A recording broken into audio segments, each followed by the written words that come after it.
आता शेवटपर्यंत माघार नाही अशी ठाम भूमिका आता विजय शिवतार यांनी घेतलाय। माझ्यावर पक्षाने कारवाई केली तरी चालेल, मात्र भूमिका बदलणार नाही, माघार घेणार नाही अशी स्पष्ट भूमिका आता शिवतार यांनी घेतलाय। महायुतीत माझ्यामुळे तणाव निर्माण होत असेल तर बाहेर पडायला मी तयार, भाजपने संधी दिली तर कमळ चिन्हावर लढेन असं विजय शिवतार यांनी आता मोठं वक्तव्य केलं।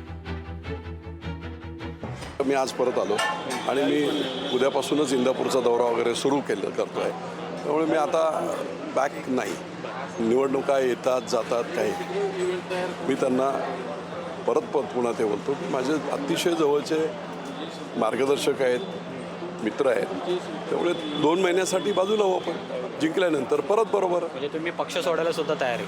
हां, जर त्यांना त्रास होत असेल, इतर ठिकाणी आम्ही उभे करतो आणि त्रास देतो असं काय असेल तर मी राजीनामा देईन। तुमच्यावर कारवाई सुद्धा होऊ शकते मग अशी? नाही, कारवाई व्हायचं काय, मीच सांगतोय ना, मीच सांगितलेलं आहे की बाबा मी हे लढणार आहे आणि गरज असेल तर तसं वाटत असेल तर युतीमधला तो युती धर्म म्हणून माझ्या या काम हे ओढतोड होत असेल तर मी शिवसेनेचा राजीनामा देईन। माननीय विजय शिवतारे बापूंना काल मी भेटलेलो आहे, त्यांना सविस्तर त्यांच्याशी मी चर्चा केलेली आहे आणि त्यांना स्पष्ट सांगितलेलं आहे की ते शिवसेनेचे माजी मंत्री राहिलेले आहेत आणि ते नेहमी सांगतात की मी माननीय शिंदे साहेबांचं नेतृत्व मानतो।